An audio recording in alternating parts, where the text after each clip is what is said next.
जन्म होता है, यहाँ से खेलते हैं भगवान श्री कागभूषुंडी। फिर उसके बाद में तारकासुर का वध, उसके बाद में अहिल्या का उद्धार, फिर उसके बाद में पुष्प वाटिका में श्री राम और माता सीता का मिलन होता है। पहली बार सीता माता और राम जी भगवान मिलते हैं। का स्वयंवर होता है यहाँ पे, जो श्री राम धनुष तोड़ते हैं।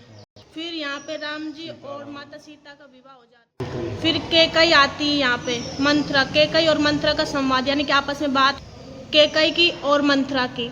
उसके बाद में कैकई के द्वारा वरदानी मांग, यानी कि दशरथ जी से कैकई वरदान जो उन्होंने लिया था, वर दिया था, उसकी मांग करते।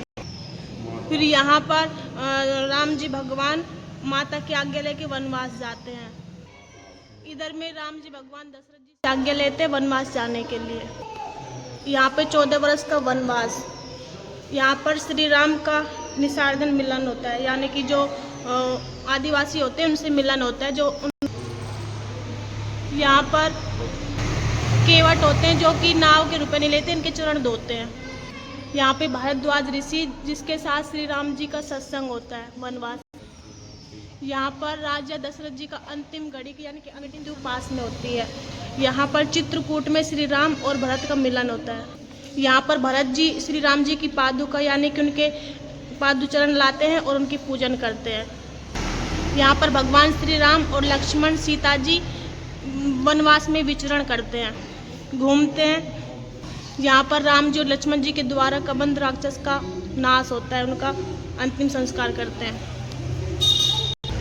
यहाँ पर रावण की बहन शूर्पणखा जो कि अपने पति के रूप में राम जी को पाने के लिए राम जी से विवाह का आग्रह करती हैं। उसके बाद में लक्ष्मण जी का करती हैं, लक्ष्मण जी से आग्रह करती हैं और लक्ष्मण जी शूर्पणखा की नाक काट देते हैं।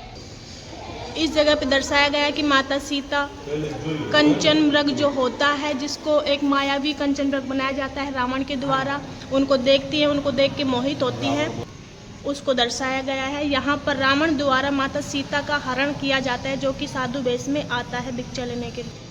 यहाँ पर भगवान श्री राम और लक्ष्मण जी माता सीता को ढूंढते हुए उनके वियोग में यहाँ पर पुकारते हैं, उनको ढूंढते हैं।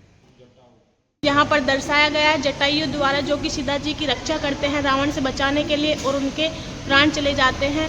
भगवान श्री राम उनको अपनी गोद में सुला के उनका अंतिम संस्कार करते हैं। भगवान श्री राम और लक्ष्मण जी जब माता सीता को ढूंढते हुए वन में विचरण करते हैं, उस समय सवरी जी से मिलन होता है, जो कि भगवान श्री राम की प्रतीक्षा में हजारों साल बैठी रहती हैं और उनकी प्रतीक्षा करती हैं। भगवान श्री राम का मिलन होता है सवरी से, और उनके झूठे बेर खाए जाते हैं, जो दिखाया गया है यहाँ पे। इस जगह पे दिखाया गया भगवान श्री राम और हनुमान जी का मिलन कैसे होता है वनवास। यहाँ पे दिखाया गया है बाली और सुग्रीव का युद्ध कैसे होता है वनवास के बीच में, और भगवान श्री राम बाली को पराजित करके सुग्रीव को राजा बनाते हैं।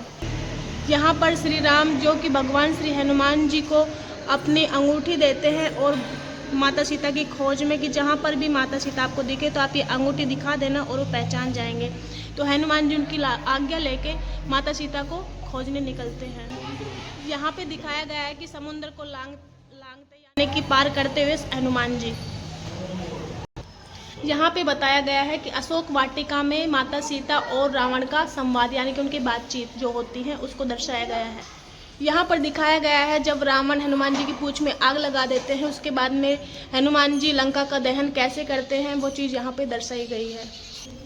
यहाँ पर पोस्टर लगा हुआ है जिसमें दिखाया नहीं गया है, हालांकि आगे ये दिखाया गया है कि यहाँ पर जब भगवान श्री राम को पता चलता है कि माता सीता को हरण करके रावण अपनी लंका लेके गया है, तो उसके बाद में भगवान श्री राम लंका जाते हैं और राम सेतु का निर्माण करते हैं, जैसा कि यहाँ पे दिखाया गया है। यहाँ पर बताया गया है जब भगवान श्री राम के भाई लक्ष्मण जी मूर्छित हो जाते हैं तो उनको संजीवनी बूटी के द्वारा जिवाया जाता है, यानी कि जागृत किया जाता है, उसका दृश्य यहाँ पे दिखाया गया है। और यहाँ पे दिखाया गया है जब भगवान श्री राम और रावण का युद्ध होता है, उसका दृश्य यहाँ पे बताया गया है।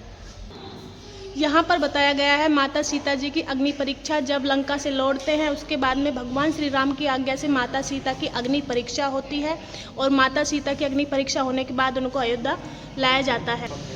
यहाँ पर दिखाया गया है कि पुष्पक विमान द्वारा भगवान श्री राम, माता सीता और अभी अपने सभी साथीगणों के साथ में अयोध्या में आगमन करते हैं। तो ये है पूरी रामायण जो कि हमने आपको तो ये था पंचमुखी हनुमान जी का मंदिर और इसमें संपूर्ण रामायण को दर्शाया गया है। जैसे कि आप इसमें देख पाए, वीडियो के माध्यम से मैंने आपको बताया, हर एक चीज़ को यहाँ पे दर्शाया गया है। राम जी का जन्म से लेके और अयोध्या वनवास सब चीज़ यहाँ पे दर्शाई गई है, जिसका हमने आपको इस वीडियो के माध्यम से दर्शन करवाया है। और हमारे पीछे आप देख सकते हैं, ये है 11 मुखी हनुमान जी, जो कि एकमात्र ऐसा मंदिर है जहाँ पर 11 मुखी हनुमान जी का ये मंदिर है। बहुत ही प्रसिद्ध मंदिर है। वैसे हालांकि पाँच मुखी हनुमान जी का मंदिर हमें हर कहीं देखने को मिलता है, लेकिन 11 मुखी का मंदिर कहीं कहीं पर ही मिलता है। तो आप हमारे पीछे दर्शन कर सकते हैं 11 मुखी हनुमान जी के। जय श्री राम, जय भगवान।